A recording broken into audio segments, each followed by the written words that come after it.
মিন্টু রোডের ডিবি অফিসের সামনে থেকে যে রোডটা গেছে মগবাজারের দিকে, ওখানে সিদ্দিক আপনার প্রাইভেট কার করে যেতেছিল। তো ও একটা স্কুটিকে যখন মেরে দেয়, সিদ্দিক কাজ খুলে তখন স্কুটি অকথ্য ভাষায় যখন আপনার কথা বলতেছিল, ওই মুহূর্তে আমরা হাবিবুল্লাহ মানে ছাত্রদল, আমি সাইফুল ইসলাম, দিদারুল ইসলাম সহ রিয়াজ, জিয়া, তাসমির এবং ওমর, যে ওমর আপনার বৈষম্য আন্দোলনে ওই যে 18 তারিখে পায়ে ওই যে মানে গুলি খেয়ে 70 সে মানে সিএমএসে ছিল।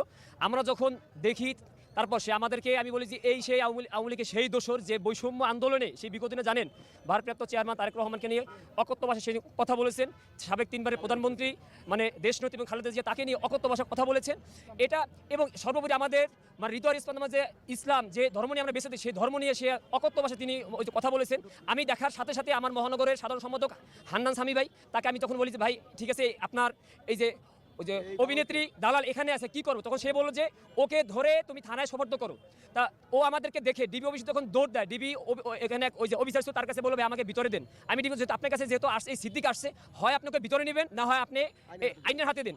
ডিবি তখন সে ভিতরে নিত, সে ওই যে অখুশি এসে আমাদেরকে বারবার বলতেছিল আপনার মানে চলে, আমি না ভাই চলে যাবো না।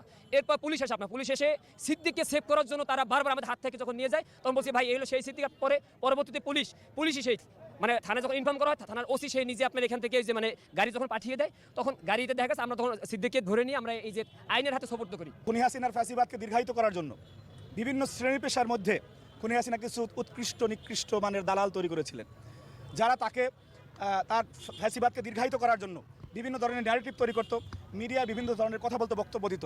এবং সাধারণ মানুষ যেহেতু অভিনয়ের দিকে, সিনেমা নাটকের প্রতি একটা দুর্বলতা রয়েছে বাংলাদেশের সাধারণ মানুষের, সংস্কৃতির প্রতি মানুষ দুর্বল, তারা মনে করতো যেহেতু একজন অভিনেতা এই ধরনের কথাবার্তা বলে তাহলে এর আংশিক সত্যতাও রয়েছে। অর্থাৎ বাংলাদেশের মানুষকে বিভ্রান্ত করার জন্য এই সেক্টরে যারা দালালি করেছে অভিনয়ের জগতে, তার ভিতরে সবচেয়ে নিকৃষ্ট মানের দালালের নাম হচ্ছে এই সিদ্দিক।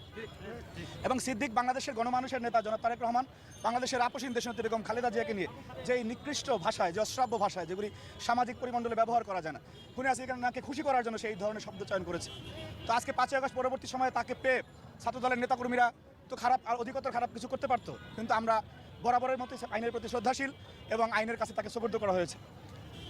আমরা স্পষ্টভাবে বলতে চাই, এবং এটি খুবই সত্য, যে আপনারা দেখবেন যে ঢাকা শহর সহ সারা বাংলাদেশের যেসব জায়গায় ফ্যাসিবাদের দোসররা গ্রেপ্তার হচ্ছে, প্রত্যেকটি ঘটনার সাথে কোনো না কোনোভাবে ছাত্রদল, যুবদল, স্বেচ্ছাসেবক দল, বিএনপি এবং অঙ্গ সহযোগী সংগঠনের নেতাকর্মীরা জড়িত রয়েছে। অর্থাৎ এই যে ফ্যাসিবাদকে নির্মূল করার জন্য যে বিরামহীন চেষ্টা, সেটা কিন্তু তারেক রহমানের কর্মীরাই করে যাচ্ছে।